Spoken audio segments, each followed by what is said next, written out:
Começa agora mais uma edição do programa Vida do Esporte, uma realização do Sindicato dos Clubes do Estado de São Paulo, o Sindiclube.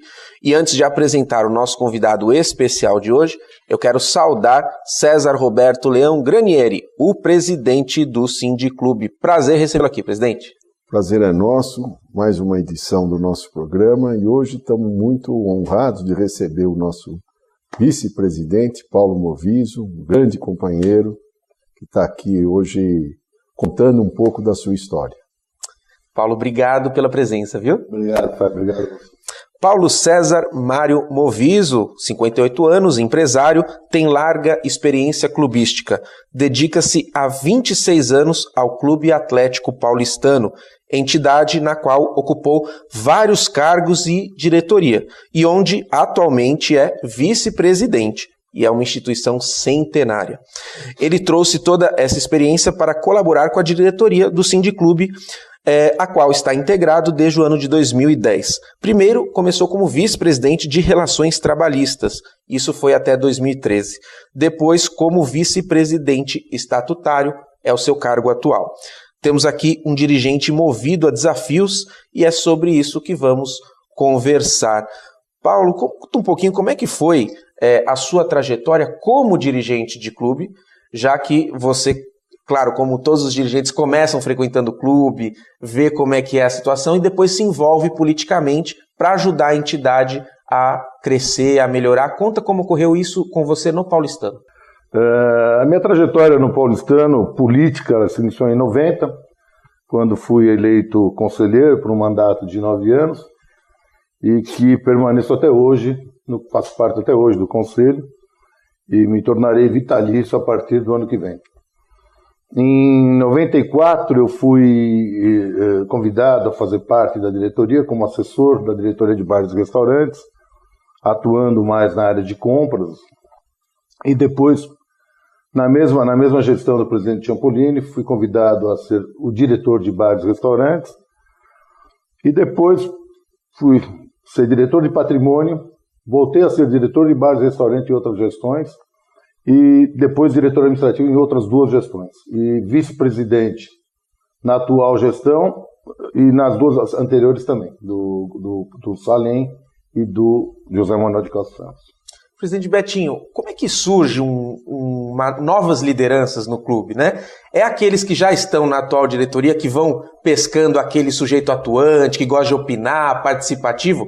É mais ou menos um processo de achar um talento para servir o clube?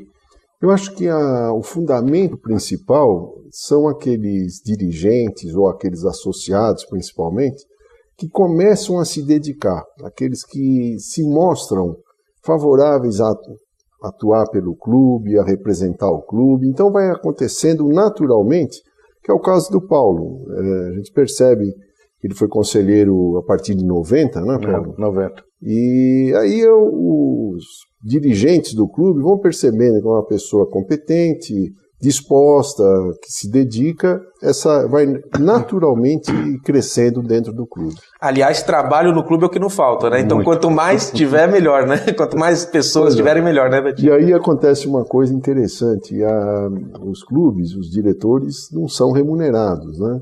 E a dedicação que eles têm, assim, sem interesse nenhum, é uma coisa incrível, é uma coisa até histórica nos clubes. Todos os dirigentes se dedicam sem nenhuma intenção a não ser pelo amor do clube.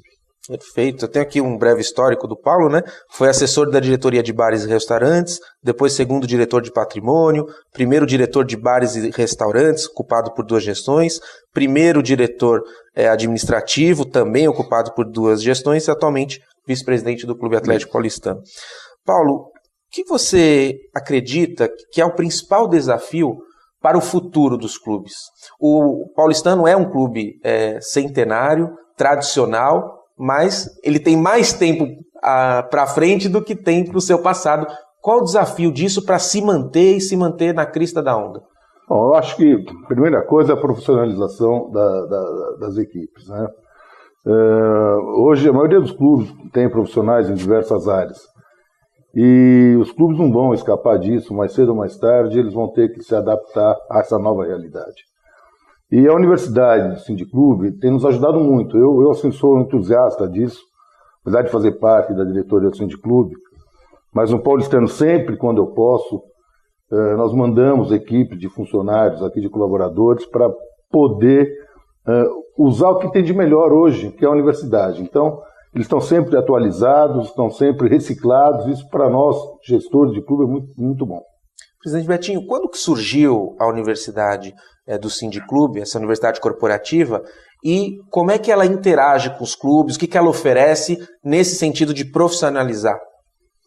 Então, a universidade já existe há 12 anos e ela vem prestando um serviço muito importante. Eu já disse nas nossas entrevistas, quando qualquer clube precisava de um funcionário, ele ia pegar um ex-funcionário de banco, ex-funcionário da indústria, ex-funcionário do comércio. Hoje, nós estamos formando mão de obra para os clubes. E é muito importante porque nós também estamos começando a entrar na formação de gerentes e dirigentes. Porque o Paulo falou muito bem, o caminho dos clubes é uma profissionalização, né? Os orçamentos estão cada vez maiores, as preocupações que um clube gera são cada vez maiores também, então é importante essa profissionalização que os clubes vão necessitar. E Paulo, você tem notado que também tem crescido a exigência dos sócios frequentadores do clube? Sem a menor sombra de dúvida, né? Acho que a cada dia que passa, as exigências são maiores. Nós, como o Betinho disse há pouco, é um trabalho voluntário dos dirigentes. Então, assim, nós adoramos o que fazemos. Para você fazer esse trabalho, assim, você tem que gostar muito do que você faz, tem que gostar muito do seu clube. Então, mas é prazeroso, em alguns momentos ele é muito prazeroso. Então, as exigências são a do dia a dia, enfim, você tem que saber lidar com todas essas exigências e manter tua equipe atualizada. Quer dizer, a tua equipe de trabalho sempre tem que estar voltada para o bem-estar do sócio, né? E a gente procura fazer isso da melhor maneira possível, através da universidade também, que tem nos ajudado muito.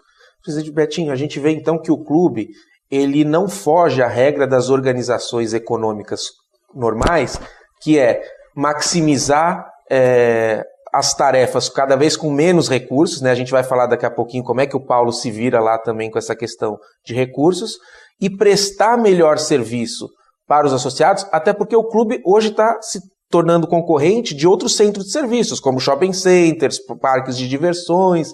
Então, essa é tratar o clube como uma empresa, não no sentido de gerar lucro, mas de eficiência? Eu não diria propriamente como uma empresa, mas eu diria que é com uma ótima prestação de serviço. Eu acho que esse novo segmento que nós estamos perseguindo, que é uma prestação de serviço ao corpo associativo cada vez mais eficiente, cada vez mais economicamente estável, né? Eu já falei aqui nas nossas entrevistas, há 30 anos atrás, os orçamentos do clube eram assim, vamos dividir a despesa nossa pelo número de associados, fazer uma pequena reserva e cada um dá tanto, vamos cobrar tanto. Hoje você percebe de uns 15, 20 anos para cá, que os clubes têm que procurar cada vez mais uma eficiência para não transferir para o corpo associativo as suas receitas. Absorver os aumentos de custos que hoje estão grandiosos, né? Perfeito. Você aí que é dirigente de clube, não é associado ao Sindiclube, então o seja. Por quê? Aí você pode ter acesso à universidade corporativa e ver o que ela oferece para você e para o seu clube. Bom, e como é que você avalia, Paulo, o trabalho dos dirigentes nos clubes e como eles podem hoje, atualmente, contribuir mais para as suas associações, as suas gremiações? Olha, eu acho que algumas iniciativas que nós tivemos no Paulistano até foram os leilões eletrônicos, que nós conseguimos bons resultados, né? A Bolsa de Mercadorias, ela nos acompanhou nessa empreitada que nós fizemos. E outras ações que os clubes vêm tomando, até porque hoje o momento político que o país vive, ele exige muito cuidado dos administradores. Então, eu acho que assim, compras é um fator que se tem que tomar muito cuidado. Eu acho que se nós pudéssemos, até uma ideia que eu tenho, é de pegar 3, 4, 5 clubes e realizar esses leilões de uma forma mais ativa, que a gente consiga fazer, quem sabe, a cada 15, 20 dias, pegamos 3, 4, 5 itens que os clubes utilizam em comum, e para fazer esses leilões. Nós temos no Paulistano 3 leilões, e nós conseguimos, em média, 12% de desconto, o preço abaixo do que nós estávamos praticando. Isso só com o paulistano, sem ainda unir os outros clubes? Sem os outros clubes. Então a gente já tem conversado com alguns clubes e vamos tentar fazer um piloto para poder dar andamento nisso aí. Essa observação do Paulo e esse instrumento de você fazer um leilão e reunir outros grupos para tentar baratear é a importância de estar todos conectados ao Sindiclube, né, presidente Betinho? Ou seja, oportunidades que se acha por conta da união. Sem dúvida. O Paulo disse aqui, essa economia que conseguiram lá no Paulistano de 12%, certamente amenizou os reajustes naturais e até os reajustes de negociação trabalhista. Quer dizer, foi importantíssimo essas situações onde se pode buscar economia. Perfeito. No próximo bloco, a gente vai falar um pouquinho da área de atuação do Paulo na área de bares e restaurantes e o que atualmente o paulistano também oferece sobre isso. Tudo bem? Tudo bem. A gente volta daqui a pouquinho. O Vida do Esporte nem começou ainda.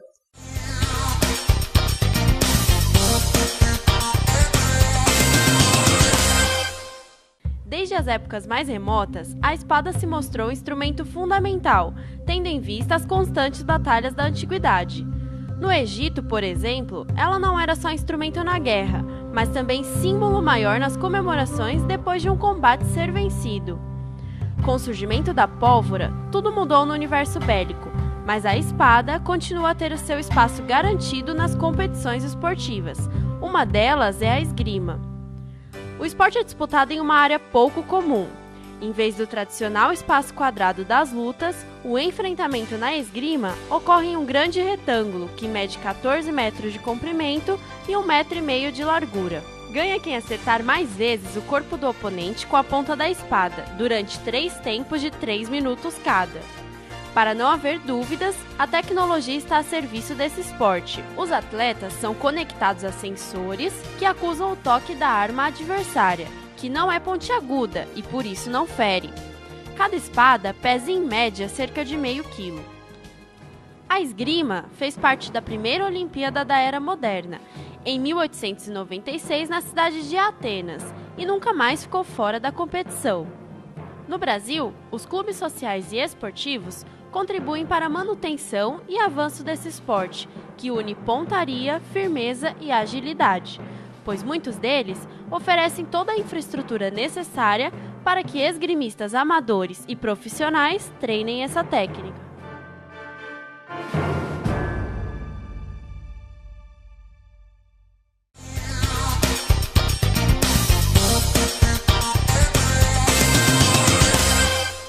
Estamos de volta ao programa Vida do Esporte, conversando com Paulo Moviso, vice-presidente deste sindicato, o Sindiclube, e também do Clube Atlético Paulistano. Moviso, você tem uma larga experiência aí em várias áreas em gestão de clube. E uma delas especial é a questão dos bares e restaurantes, que é aquele charme nos clubes, porque o sujeito vai lá um dia, não quer só praticar esporte, quer só ficar correndo, ele quer se divertir, descansar, desestressar, também um pouco parado, né? Um pouco quietinho lá. E o que você destacaria da sua atividade nisso? Porque é um atrativo muito importante nos clubes hoje. Olha, o setor de bares e restaurantes paulistano, hoje lá nós temos 6 restaurantes. Desde o japonês até o mais sofisticado. Frequento por dia no paulistano em torno de 2.500 a 3.000 associados, que fatalmente a maioria deles acaba utilizando os serviços de bares e restaurantes. Então é um movimento absurdo que nós temos lá dentro. E você tem que atender desde o copo d'água até o prato mais sofisticado. É um público totalmente diferente, né? São 6 restaurantes de comidas diferentes, enfim. E tudo isso gera um problema de compra, de estoque. Então, a partir do final do ano passado, nós criamos uma diretoria específica, que é a diretoria de suprimentos. E ela que se preocupa em fazer o abastecimento de todas as áreas, mas principalmente de bares e restaurantes.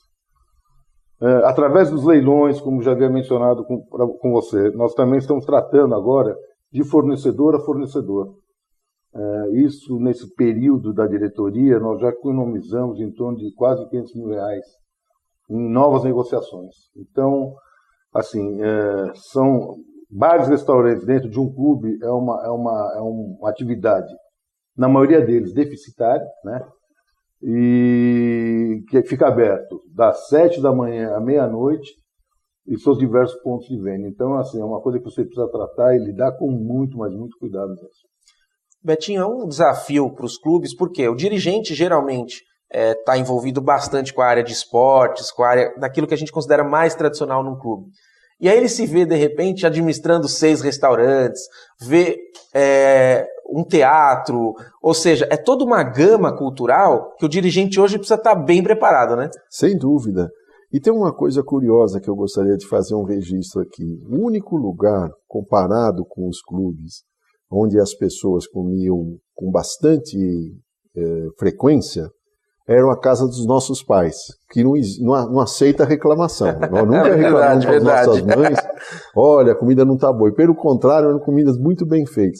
O clube substitui isso de uma forma muito forte, porque as pessoas vão lá e comem diversas vezes por semana, né, no mesmo local. Então, essa crítica, ela é um pouco até normal que aconteça, por conta da repetição que isso acontece. Uhum. E os clubes, nesse aspecto, prestam, eu diria assim, que tirando a parte esportiva, que é o objetivo principal dos clubes, a grande prestação é nessa área de bares e restaurantes. Perfeito. Agora, indo para o esporte em si, o paulistano mantém equipes de remo e basquete, tendo revelado, por exemplo, o Marcelinho Huertas, que hoje é destaque no Los Angeles Lakers, lá da NBA, a famosa competição profissional de basquete americano. Paulo, para ter sucesso nessa área esportiva, um clube precisa prestigiar o esporte em suas várias modalidades, ou seja, ter uma visão bem generalista do tema esporte? Sem dúvida, sem dúvida. O paulistano hoje, ele tem 38 modalidades esportivas. Ele tem inscrito aproximadamente 6.300 sócios nessas diversas modalidades. E nós incentivamos muito a escolinha de esportes, né? Que são as criancinhas de 2, 3 anos que estão iniciando já a atividade esportiva, onde nós temos 400 alunos, com uma fila de espera de mais 50, 70 alunos. E então acho que a prática do esporte é uma obrigação nossa. Tanto é que o paulistano é Clube Atlético Paulistano, né? Então é uma coisa que nós incentivamos direto, sempre que nós podemos fazer algum torneio interno, enfim, motivar o sócio para que cada dia faça mais atividade. Na nossa academia, nós temos aproximadamente 1.000 pessoas que frequentam diariamente. E um dado interessante, né? Os dias que mais pessoas vão à academia é segunda e terça. Porque provavelmente abusaram um pouquinho no final de semana. E segunda é o dia oficial, né? Segunda e terça são os dias que nós temos mais frequentadores. Legal. É bom esse dado estatístico aí para a gente poder ver como é que as pessoas se comportam. E, uma vez isso, vocês também prepararem um ambiente especial nessas datas, né? Betinho, o Paulo falou 38 modalidades que são as que o paulistano oferece. Muitas pessoas desconhecem os esportes numa totalidade, né? Dos olímpicos, então, nem se fala. O Sindiclube tem, nesse momento pré-Olimpíadas, feito um serviço importante que é trazido profissionais para o seu auditório, da área de cada esporte, modalidade, e apresentando essa modalidade para o público em geral, lógico, especificamente para os jornalistas aqui presencialmente, mas depois fica o vídeo lá no YouTube que os amantes e apaixonados podem saber um pouquinho mais do esporte. Fala um pouquinho desse papel do Sindiclube, que é divulgar os esportes que nós podemos praticar no nosso país. Então, desde março deste ano aqui, nós estamos fazendo aqui no Sindiclube uma apresentação de todas as modalidades esportivas olímpicas. E pessoal da imprensa que tem vindo tem ficado deslumbrado pelo conhecimento que essa oportunidade está dando de esportes. A gente falar aqui assim, deve ter, acho que 3 esportes no Brasil que o pessoal conhece com um pouquinho mais de profundidade, que é o futebol, o vôlei e o basquete. Os demais, você já começa a ter uma queda de conhecimento. Falar em badminton, né, um esporte, o pessoal tem dúvida até de qual é o material usado nesse esporte. Então isso tem acontecido aqui no sindicato e tem sido de um aproveitamento muito grande, principalmente nesse momento onde nós estamos recebendo uma Olimpíada a partir de 5 de agosto, e também nos transformando numa potência esportiva. Eu não tenho dúvida que o Brasil vai ter um crescimento muito grande na parte esportiva. Legal. Paulo, fala um pouquinho em relação à sustentabilidade, que é um tema muito forte para o paulistano, e ele inclusive cumpre a lei, né, a Política Nacional de Resíduos Sólidos, tem todo um esquema lá para poder fazer a separação correta dos resíduos. Queria que você explicasse um pouquinho essa dinâmica. Isso foi gozado, né? Foi a iniciativa de um colaborador nosso. Em 2007, quando surgiu a lei, ele teve a iniciativa de fazer o tratamento dos resíduos sólidos. E na época ele apresentou um projeto, óbvio que tinha alguns gastos, né? Até geladeiras para comprar, para pôr os compactadores de lixo, enfim. Foi um trabalho muito legal, até que nós apresentamos num congresso brasileiro de clubes e o paulistano ganhou um prêmio por causa do tratamento de resíduos sólidos. Em 2013, eu vendo a necessidade de o clube se atualizar, enfim, de participar um pouco mais nesse tema, nós criamos a diretoria de sustentabilidade, né? Então nós começamos a fazer algumas campanhas. O diretor, o Michele, ele começou a participar do que estava sendo feito às demais diretorias para que elas entendessem e colaborassem com o tema, né?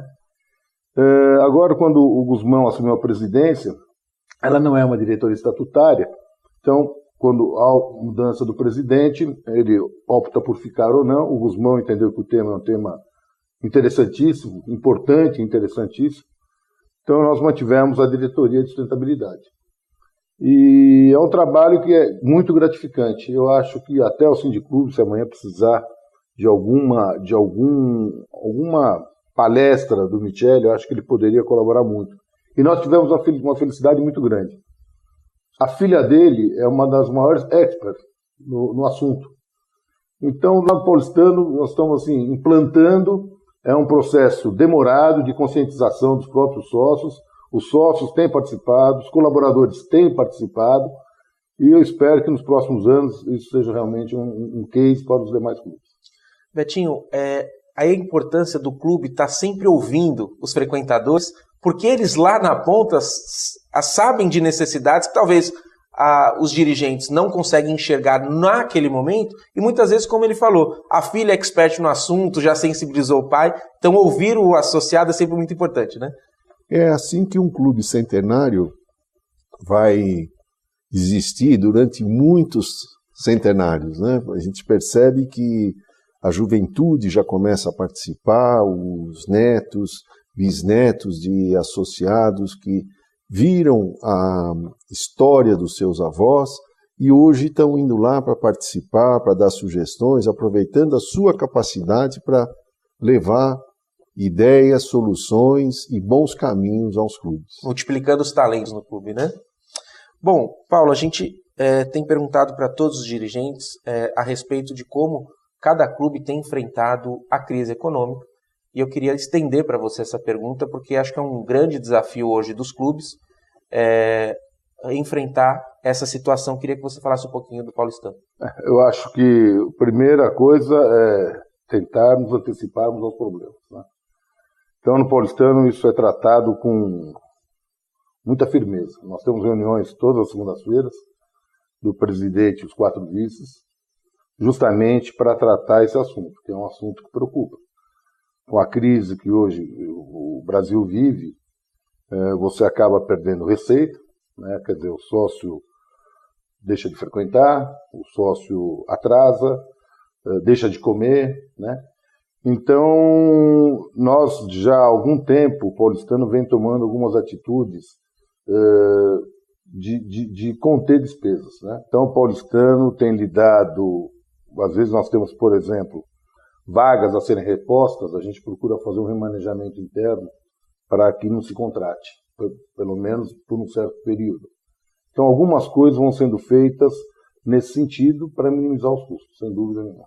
Betinho, durante a evolução da história dos clubes, você sempre conta aqui no nosso programa que eles começaram, por exemplo, vamos fazer um rachinho aqui, não tinha aquela questão de oferecer tantos serviços como hoje é. E a gente vê agora o Paulo falando, é um clube que fez a lição de casa e que já pensa no planejamento financeiro, né? Ou seja, se profissionalizou. Eu acho que é um exemplo vivo da importância do que a gente falou anteriormente, né? Isso é muito importante, essa visão que o clube está tendo das dificuldades atuais e com relação ao futuro, porque as despesas dos clubes são grandes, né? As pessoas com todo o direito se tornam cada vez mais exigentes, né? Então esse equilíbrio que o dirigente de clube tem que ter é importantíssimo para um futuro, para que o clube seja cada vez mais saudável. Betinho, acho que o grande segredo do Sindiclube é que ele funciona igual um clube, né? Ouve os associados, interage e principalmente foca nos principais problemas. É esse o problema dos associados? Então vamos resolver de alguma forma, né? Eu acho que ser um clube de clubes e ter essa consciência coletiva ajuda bastante, né? Sem dúvida. O segredo em tudo são as boas pessoas, as pessoas com as melhores das intenções e os bons relacionamentos. Eu tenho um orgulho muito grande e posso dizer que o que facilita em ser presidente de um sindicato, com a expressão do sindicato daqui de São Paulo, é ter companheiros como o Paulo, que tem sido um parceiro de primeira hora e de uma grande atuação. Então, desde já quero deixar aqui o reconhecimento ao Paulo Moviso por essa grande participação e a grande dedicação ao nosso sindicato. Paulo, obrigado, viu? Obrigado. E parabéns pelo trabalho na gestão, viu? Muito obrigado. Esta edição do programa Vida do Esporte fica por aqui, mas você pode acompanhar este e outros programas através do nosso site. Lá você também vai poder interagir conosco e conhecer um pouquinho mais do trabalho do Sindiclube São Paulo. Eu me despeço daqui agradecendo toda a equipe técnica e também presidência e operacional e comunicação deste sindicato, pois tornaram esse projeto possível de chegar até você. Um forte abraço e até breve!